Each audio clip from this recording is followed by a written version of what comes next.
Hello, నేను మిసేశ్రావు.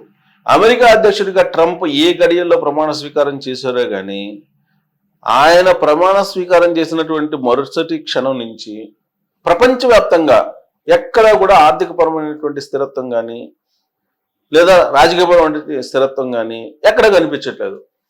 దానికి కారణం ఏంటంటే అగ్రరాజ్యంగా ఉన్నటువంటి అమెరికా అధ్యక్షుడు తీసుకుంటున్నటువంటి అనాలోచిత నిర్ణయాలు.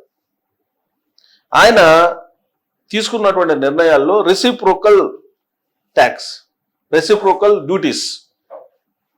భారత్నేమో ఆయన ఏమంటారంటే కింగ్ ఆఫ్ డ్యూటీస్ అంటారు.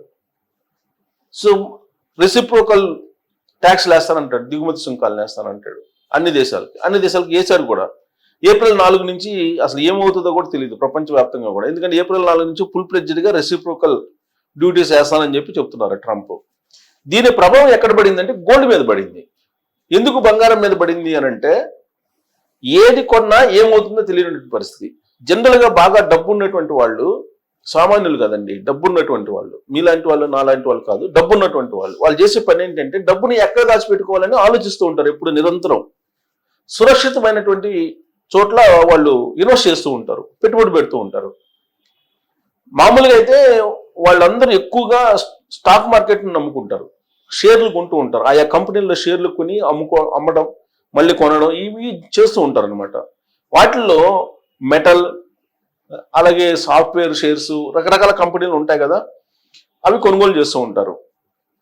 అయితే సురక్షితమైనటువంటి పెట్టుబడులు కొంత, అంటే మరీ కుబేర్లు కాకుండా అప్పుడే స్టాక్ మార్కెట్లోకి వచ్చి సేఫ్ సైడ్ గేమ్ ఆడదాం అనుకునేటువంటి వాళ్ళకి ఈ మెటల్ షేర్లు అనేది కొంత బాగానే ఉండే అవకాశం ఉంది. కొంతవరకు సేఫ్ సైడ్ అనమాట ఈ మెటల్ షేర్లకు సంబంధించి. అలాగే ఈ బాండ్స్, బ్యాంకు సంబంధించినటువంటి బాండ్స్, ఇవి కొంత సేఫ్ సైడ్ అనమాట. అందుకే వాటి మీద ఎక్కువగా పెట్టుబడులు పెట్టడానికి ముందుకు వస్తుంటారు సేఫ్ గేమ్ ఆడేటువంటి వాళ్ళు. మరి జాక్పట్ లాగా ఆడేటువంటి వాళ్ళు కొంతమంది ఉంటారు. వాళ్ళు కాకుండా సేఫ్ సైడ్ గేమ్ ఆడేటువంటి వాళ్ళు ఎక్కువగా స్టాక్ మార్కెట్లో ఉంటారు. డబ్బు ఉన్నటువంటి వాళ్ళు కూడా సేఫ్ సైడ్ గేమ్ ఆడుతూ ఉంటారు. ఎందుకంటే ఎవరు డబ్బు పోగొట్టుకోవాలనుకోరు కదా. ఇప్పుడున్నటువంటి పరిస్థితుల్లో ఏ కంపెనీలో పెట్టుబడి పెడితే ఏమవుతుందో తెలియనటువంటి పరిస్థితి. సపోజ్ ఫార్మా కంపెనీలో పెట్టుబడి పెడదాం అని చెప్పి అనుకున్నారనుకోండి, రేపు రాబోయేటువంటి రోజుల్లో ట్రంప్ వేసేటువంటి డ్యూటీస్ ఏదైతే ఉన్నాయో, ఇంపోర్ట్ డ్యూటీస్, అవి ఆ కంపెనీలను ఎంతవరకు నిలబెట్టగలవు అనే దాని మీద సందేహం ఉంటుంది. అందుకని ఫార్మా కంపెనీల్లో పెట్టుబడి పెట్టడానికి సందేహిస్తుంటారు. సరే, సాఫ్ట్వేర్ ఉంది, ఐటీ రంగంలో పెట్టుబడులు పెడదామా, ఐటీ కంపెనీల్లో పెట్టుబడి పెడదామా అని అంటే ఐటీ కంపెనీలు ఏమైపోతాయో రాబోయేటువంటి రోజుల్లో. ఇదేమో ఆర్టిఫిషియల్ ఇంటెలిజెన్స్ వస్తూ ఉంది వేగంగా, ఇది ట్రాన్స్మిషన్ పీరియడ్ ఐటీకి. మరి రాబోయేటువంటి రోజుల్లో అసలు ఉద్యోగాలు ఉంటాయా ఉండవా అని కొన్ని లక్షల మంది చూస్తూ ఉన్నారు. కంపెనీలేమో అసలు ఇది ఐటీ రంగం ఇటువైపు టర్న్ తీసుకుంటుంది అనేటువంటిది వాళ్ళకు కూడా అర్థం కానిటువంటి సిచ్యువేషన్.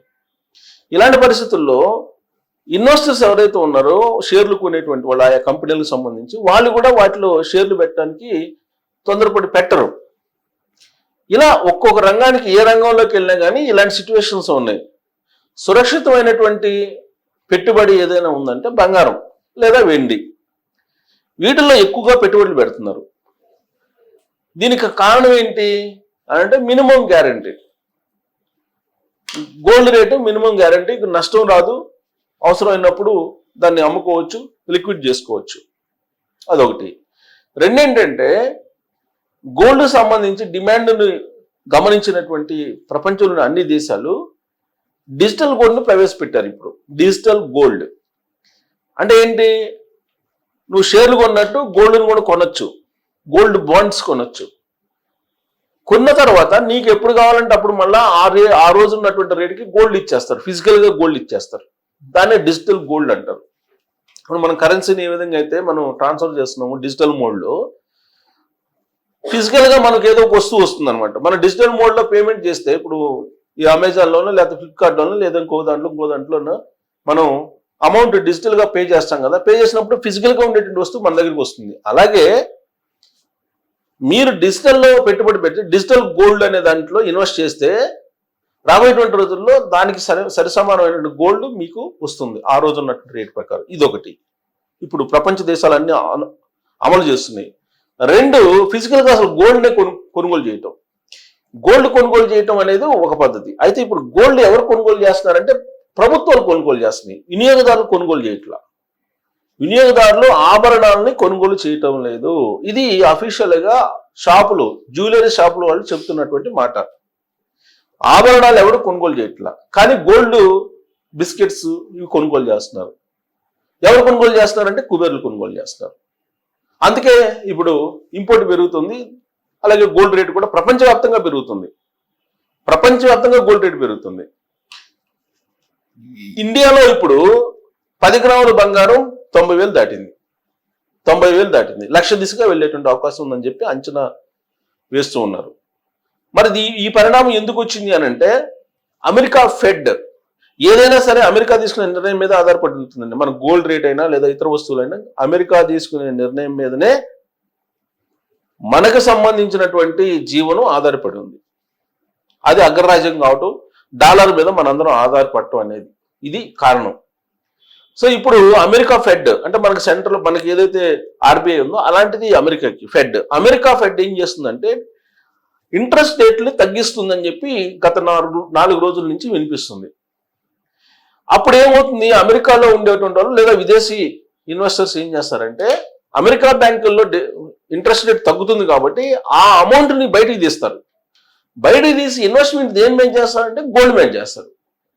సో అక్కడ ఇంట్రెస్ట్ రేట్లు తగ్గుతాయి అని లీక్ రాగానే గోల్డ్ రేటు విపరీతంగా పెరిగిపోయింది. ఇప్పుడు పెరిగి ఒక్కసారిగా అమాంతం ఇప్పుడు సామాన్యులు అందుకోలేని సిచ్యువేషన్ వెళ్ళిపోయింది. ఇప్పుడు గోల్డ్ యాజ్ ఆఫ్ నౌ ఏంటి దాని పరిస్థితి అని అంటే రిపోర్ట్ మనం చూద్దాము. అసలు ఎంత పెరిగింది, అంతర్జాతీయంగా దీని పరిస్థితి ఏంటి అనే దాని మీద మనం చూస్తే అసలే Trump duties, import duties, 2 stock market పడిపోవడం, ఎందుకంటే ట్రంప్ తీసుకుంటున్నటువంటి కొన్ని అనాలోచిత నిర్ణయాల కారణంగా. ఇప్పుడు అమెరికా ఫెడ్ వడ్డీ రేట్లను తగ్గిస్తుందని చెప్పి ఒక ప్రచారం జరుగుతుంది. దీంతో గోల్డ్ రేటు అమాంతంగా పెరిగింది అంతర్జాతీయంగా. దానికి సంబంధించిన రిపోర్ట్ నేను చదివి వినిపిస్తాను. అంతర్జాతీయంగా గోల్డ్ ఇదిగోండి పసిడి రికార్డు పరుగు.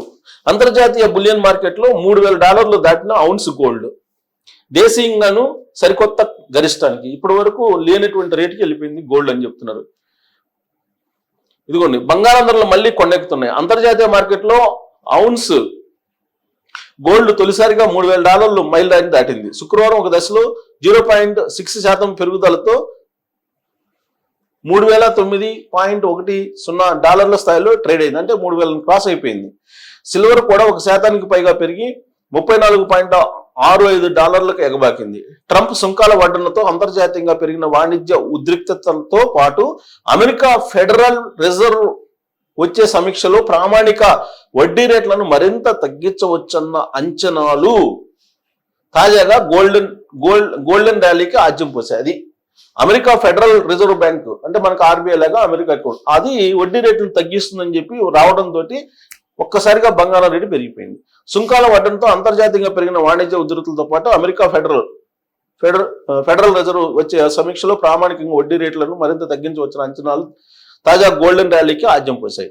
ఎందుకంటే ఆర్థిక అనిశ్చితుల్లో భద్రమైన పెట్టుబడి సాధనంగా బంగారానికి పేరుంది. ఇందుకు తోడు అంతర్జాతీయంగా ఈక్విటీ మార్కెట్లు భారీగా దిద్దుబాటుకు లోనవుతున్నాయి. ఈ నేపథ్యంలో ఇన్వెస్టర్లు తమ పెట్టుబడులను ఈ విలువైన లోహాల్లో మళ్లిస్తుండటంతో బంగారము, వెండికి డిమాండ్ అనూహ్యంగా పెరిగి గత 2 వారాలుగా ధరలు వేగంగా ఎగబాకుతున్నాయని మార్కెట్ విశ్లేషకులు పేర్కొన్నారు. ఆయా దేశాల సెంట్రల్ బ్యాంకులు సైతం పసిడి నిల్వలను భారీగా పెంచుకుంటూ వస్తుండటం ప్రస్తుత గోల్డ్ ర్యాలీకి మరో కారణమని అంటున్నారు. అంటే ఆయా దేశాల ఆర్బీఐలు కొంటున్నాయి. సో ఇక్కడ చూడండి, ఏడాది చివరి నాటికి ఔన్స్ బంగారం ధర $3,300 వెళ్ళే అవకాశం ఉంది అంటున్నారు. సో అంతర్జాతీయ మార్కెట్లో బంగారం ధర ఈ ఏడాదిలో ఇప్పటి వరకు 14% పైగా పెరిగింది. ట్రంప్ సుంకాలతో మున్ముందు ఆర్థిక అనిశ్చితులు మరింత తీవ్రమయ్యేటువంటి అవకాశాలు ఉన్నాయి. ఇందుకు తోడు అమెరికా మళ్లీ ఆర్థిక మాంద్యంలోకి జారుకోవచ్చన్న అంచనాలు ఉన్నాయి. ఇదే కనుక జరిగితే బంగారం, వెండి ధరలు మరింత ఎగబాకడం ఖాయమని బులియన్ విశ్లేషకులు అంటున్నారు. వచ్చే వారము గోల్డ్ ర్యాలీ కొనసాగవచ్చని సాక్సో బ్యాంక్ కమోడిటీ విభాగం అధిపతి అన్నారు. ఈ ఏడాది చివరి నాటికి ఔన్స్ గోల్డ్ $3,300 చేరుకోవచ్చని ఆయన అంచనా వేశారు. కాగా అంతర్జాతీయ బ్యాంకింగ్ ఆర్థిక సేవల సంస్థ ANZ ఈ ఏడాది గోల్డ్ టార్గెట్ ను $3,050 అంచనా వేసింది. సో మనకి లక్ష దాటిద్దా లేదా, ఇది పెద్ద ఇష్యూ. మనకి అసలు లక్ష దాటి వెళ్ళే అవకాశం ఉంది ప్రచారం జరుగుతుంది. అంతర్జాతీయ మార్కెట్ ట్రేడ్కు అనుగుణంగా దేశీయంగాను పసిద్ధి ధరలు సరికొత్త జీవిత కాల గరిష్టానికి చేరాయి.